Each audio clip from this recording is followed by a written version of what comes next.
सूरत शहरातून अथवा गुजरात अलग अलग समाज लोकांना बोलून समाज एकत्र करून आणि नाभिक सभांच्या युवांना उत्साह देणं, प्रेरणा देणं आणि शिकवणं आणि शिकून घेणं.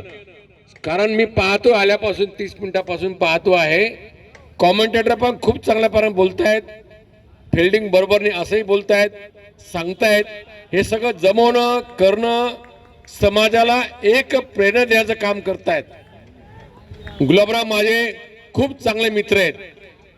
बऱ्याच वर्षापासून राजकारण काम करता करता त्यांनी त्यांच्या सोसायटीमध्ये एक सुंदर मंदिराचं आयोजन पण केलेलं आहे.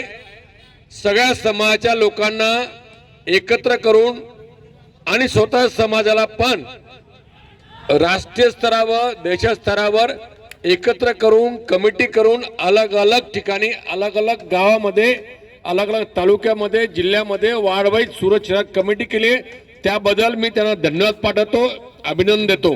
आणि याच्या लगभग 20 ते 22 टुर्नामेंटच्या लोकांना एकत्र करून या ग्राउंडवर सकाळी 8 पासून सुरुवात झाली. पत्रिका मिळाली, खूप आनंद वाटला. सगळी पत्रिका पाहिली आणि वाटलं की वा गुलाबराव, आम्ही नाही करू शकलो पण तुम्ही करू शकता. धन्यवाद तुम्हाला.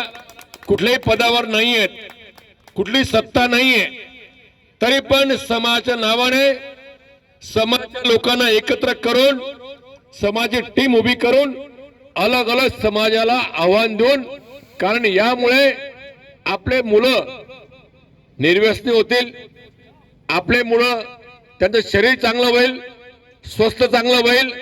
एक प्रकारचा हा छंद खूप जरुरी आहे. आम्ही स्कूल कॉलेज शाळेत सगळं करायचो, आता 30 वर्ष सगळं सुटलेलं आहे.